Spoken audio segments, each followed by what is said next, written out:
What's up guys, it's Bastian here, and today we are looking at another Yu-Gi-Oh! Structure deck. Yes, this is Warrior's Triumph, and I am so happy to get my hands on this because it's got a lot of staples for the Go format. Go format is what I want to get into and then play it, with actual physical cards. So if you are into Go format and you want to play through camera and you want to get me into Go format and help me to get my head around some of the cards, then please give me a shout out. Let me know under the video. We can organize something. I am on Discord. I am on Skype.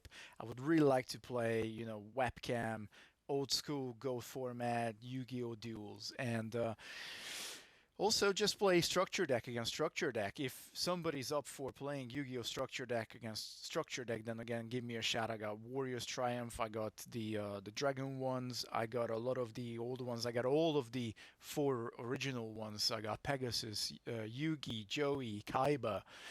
So please give me a shout and we can get some games together. But today we're all about the structure deck that is Warriors Triumph. I love old school stuff where it says, oh, this is for more experienced players. I did buy this used, but it did come with everything. So we've got, I don't know what, this Boys and Toys action figures. So it's probably from Argos. If you live in the UK, you know probably what Argos is. So we got the box. It's actually in pretty good nick. We got the version 5 rulebook, which is very old nowadays, and the old school playmat. I just absolutely love these things, but I still have my sneak peek Shining Darkness here, and I love these how to use the deck, so you get your equipment on your warriors. And I love this bit here especially. So it talks about how to run the deck list, recycle, equip cards, talks about the boss monster, and if you want to power up the deck, you can put like Zombire the Dark, Blade Knight. You can put heroes in there from the Lost Millennium.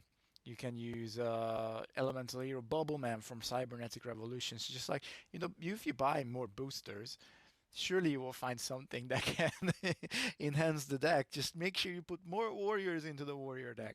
That's pretty cool though, if you consider that this was predominantly advertised for kids. It's pretty nifty. How to make your parents spend a little bit more money. Okay, let's start with our monsters, and we got some cracking monsters in this particular deck. So we got Ninja Grandmaster Sasuke, which of course we literally have like 3 tribute monsters in here, so pretty much everything is immediately playable. And for those of you who don't know what Ninja Grandmaster Sasuke does, it's an 1800 beater. If it attacks a face-up defense position monster, destroy the monster without applying damage calculations. It's a staple for many Go format decks. Really, really cracking card, this one. Then we got DD Warrior Lady, another staple one. Yes, less attack, a little better defense, of course, but really what you want to do is just use DD Warrior Lady to get rid of your opponent's big guys, because when this card battles with your opponent's monster after damage calculation, you can remove from play the opponent's monster and discard. So you just basically take them to a different dimension. That's what DD apparently stands for. Then we got Exiled Force. Again, very similar to DD Warrior Lady. All Sasuke, DD Warrior Lady, and Exile Force is all about getting the warrior to remove one of your opponents. So you tribute this face-up card, destroy 1 monster on the field. Fantastic. This is our built-in monster removal. Sweet. Then we get Mystic Swordsman level 2. And this is also pretty good for destroying monsters. Very similar to very similar to Sasuke, but Sasuke needs to attack a face-up defense position monster, where Mystic Swordsman level 2 destroy a face-down defense position monster without flipping them or applying any card effect. And if you do that, at the end of your turn, you can special summon a Mystic Swordsman level 4. And then Mystic Swordsman level 4 can do exactly the same thing, and Mystic Swordsman level 4 would then special summon a level 6, but we don't have that in the deck. But just having the level 2, level 4 is pretty cool as well. So we got immediately we got 5 monsters that can just remove our opponent's monsters from the field. Moving on, now we got some of the guys that want to see the equipped cards on them. Armed Samurai Bankei. In addition to normal attack, this card can attack during the same battle phase as many times as the number of cards equipped to this card.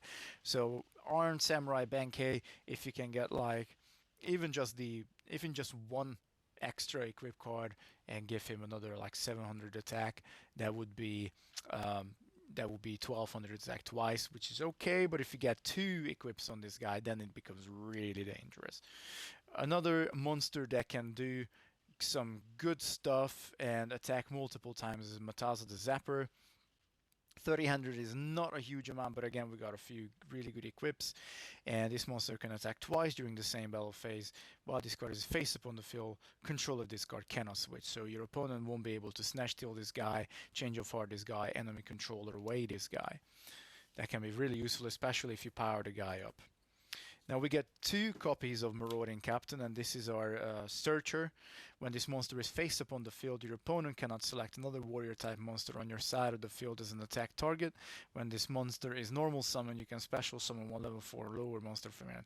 It's not our, sorry, I meant to say it was our extra summoner. So this guy can bring pretty much anybody else down when you summon this guy, and he's going to take the fall from whoever else you might bring down. Your opponent might want to swing into. You bring down an Armed Samurai Bankei, but you only have 1 equip in your hand. Okay, well, they have to first attack Marauding Captain, but whenever you get 2 monsters for the summon of 1 is really fantastic in Yu-Gi-Oh! As you all know, special summons are worth their weight in gold. Command Knight, a warrior. This time we get really nice defense, actually 1900, can soak up a damage or 2 if you put her, of course, in face down defense. While at least 1 other monster exists on the side of the field, your opponent cannot select this card as an attack target. Also, while this card remains face up on the field, increase the attack of all your warrior type monsters by 400 points. So he or she, actually, hard to say. Yeah, I would go she based on the boobs. Will also give our guys an extra 1400 and is defended from being hit by other monsters. What a cool card. We get the Obnoxious Celtic Guard. Same stats as the vanilla Celtic Guardian, but this card is not destroyed as a result of battle when this card battles with a monster with an attack of 1900 or more damage, but damage calculation is applied normally. So you can put a few equips on this guy as well, and your opponent's not going to be able to match them for the high attack value. It just needs 1 equip and then it's going to stay on the field, hopefully for a long time. We got 2 copies of Gearfree, the Iron Knight. One of my favorite normal summon monster, so I probably should say 4-star level 4 monster.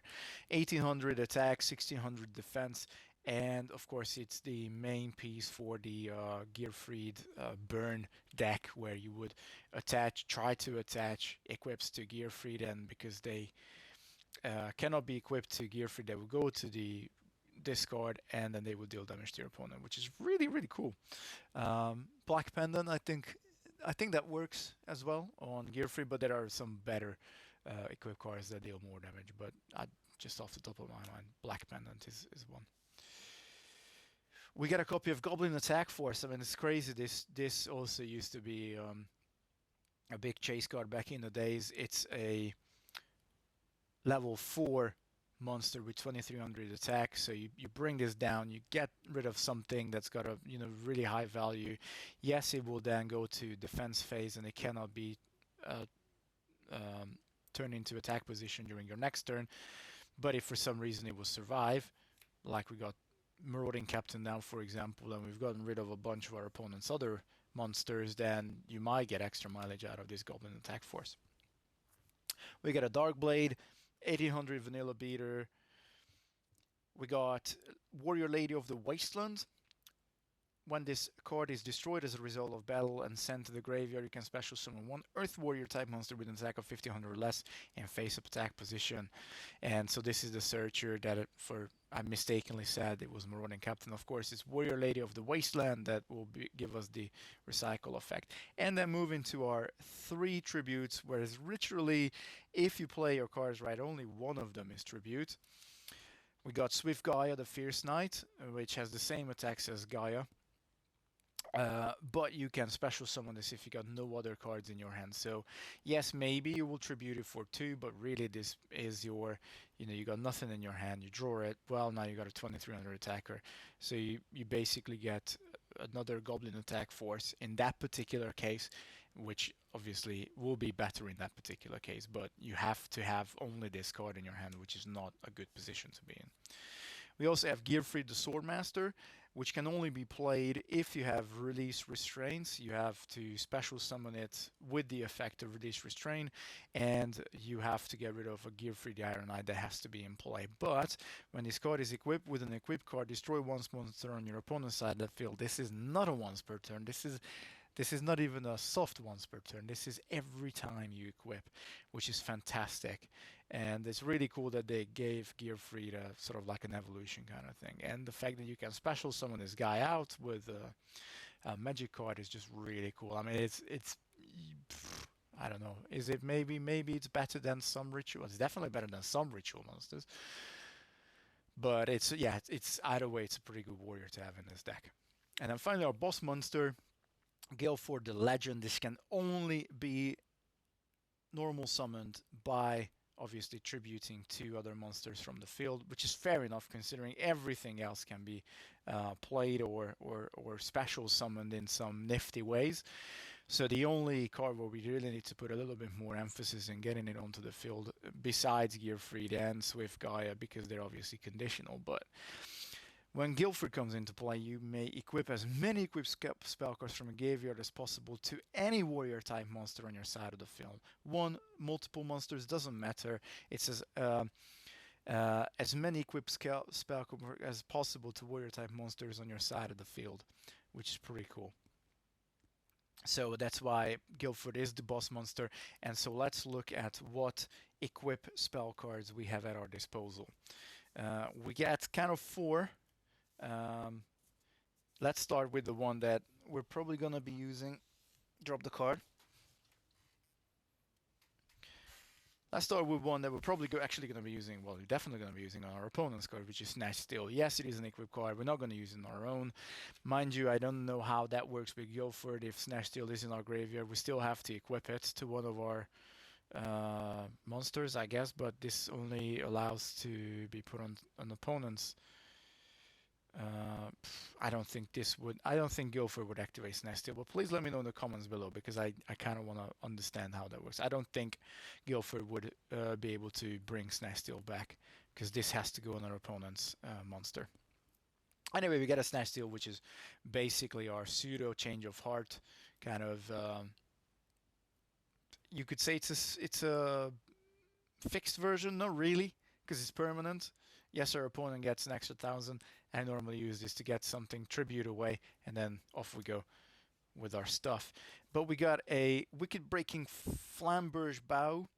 Send one card from your hand to the graveyard to equip this card. Increase the attack of the equipped monster by 500 points. If a monster equipped with this card destroys a monster as a result of battle, the effect of that monster is negated. So just 500 is pretty cool. We can equip it from the graveyard. We can equip it from hand for free, of course, but we can bring it back from the graveyard. With Guilford, it can bring itself back, which is pretty cool. Then we get Fusion Sword, Murasame Blade. You can only equip this card to warrior-type monsters. It's not going to be a problem. They're all warrior-type monsters. It increases the attack by 800 points, and this card cannot be destroyed by the effects that destroy spell cards. Pretty cool, especially on that Matas the Zapper, where you got like, okay, well, the equipment cannot be destroyed. He cannot lose control. Then we got Lightning Blade, just your very straightforward warrior buff. Gives the warrior type monster equipped 800 points of attack. and decreases the attack of all water monsters on the field by 500. That can be important. It can be really good against the water type theme deck that I also covered on this channel. If you haven't checked that out, check it out, please. And we also get Divine Sword, Phoenix Blade. Again, can only be equipped to a warrior type monster. Increase the attack of the equipped monster by 300 points if this card is in your graveyard during your main phase by removing from play 2 warrior type monsters from your graveyard and discard to your hand. So a bit similar to Bao, where it can be brought back from the graveyard, but we get a nice little roster of different equip spells that we can use in this deck. Other spell cards, we get a copy of Dryad Trunade. Fantastic with these 4 equips, where we can just basically take the equipment back and redistribute it if we get new or different monsters down that we want to work with. Heavy Storm, our second and maybe not as good spell removal in this particular deck, just because we run a lot of equips, but it's still a staple nevertheless, and I would run it anyway. 2 copies of Reinforcement of the Army. This is fantastic, and this gives us our third basically search engine. Warrior Lady of the Wasteland can only get out 1500 or less, but she will special summon it onto the field. Reinforcement of the Army can grab any level 4 or lower warrior type monster from the deck and put it to your hand, and that's basically every monster besides 3. Really, really cool and staple for a warrior deck. We also get 1 warrior returning alive, which allows us to bring any 1 warrior type monster from our graveyard back into our hand. Fantastic staple again. 1 Ferry of the Spring, add 1 equipped spell card from the graveyard to your hand. You cannot activate that equipped spell card this turn. Really good for Lightning Blade, Fusion Sword, or even Snatch Deal if it need be. We got an MST, fantastic staple.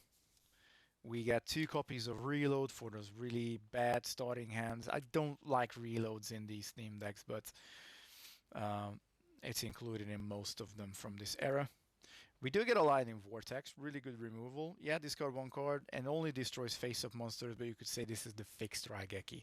So, you know, it's basically like baby Raigeki in the deck, which is really cool. We also get a Swords of Concealing Light, which is the evil twin of Swords of Revealing Light. It has 1 turn less, and it switches all our opponent's monsters to face down defense position, and they remain in that position until this card is in play. It's not bad, actually. And here is Release Restraint, which allows us to tribute Gearfried to bring out Gearfried the Iron Knight to bring out Gearfried the Swordsmaster. I think it's really cool. It's really cool thematic. Love the art on it too. Very cool. And then finally, we only get 4 trap cards, and that's for predominantly because we get a Royal Decree in the deck, which, while it's face up on the field, negates the effects of all trap cards on the field except this card. So it's kind of clever to only put like another 3 trap cards besides that. So we get Call of the Haunted. This seems to be a staple in most of these structure decks from the sort of 2004, 5, 6 era. And yeah, just really cool. I mean, I would probably be happier with Premature Burial because that's an equip spell, and that would immediately make something like Armed Samurai Benkei way better, but we'd still get a Call of the Haunted. Maybe it was banned during this era, that's why we got Call of the Haunted. We got a Magic Jammer. Negate the activation of a spell card and destroy it if you can discard 1 card from your hand. And finally, we get Blast with Chain, which is basically our final equip card, but it's a trap card, but it acts as an equip card. It increases the attack of the equipped monster by 500. Equip a monster on your side of the field with this card. If this card is destroyed by the effects of another card, while it is an equipped card, select 1 card on the field and destroy it. So this will complete our equip card suite, and it is another removal, very similar to sort of the first 5 monsters that I've shown you guys. So this is the Warriors Triumph structure deck from old school Yu-Gi-Oh! Again, this is probably 2005. Trying to figure it out here. It's actually surprisingly difficult to sometimes figure it out on these cards. These these deck boxes.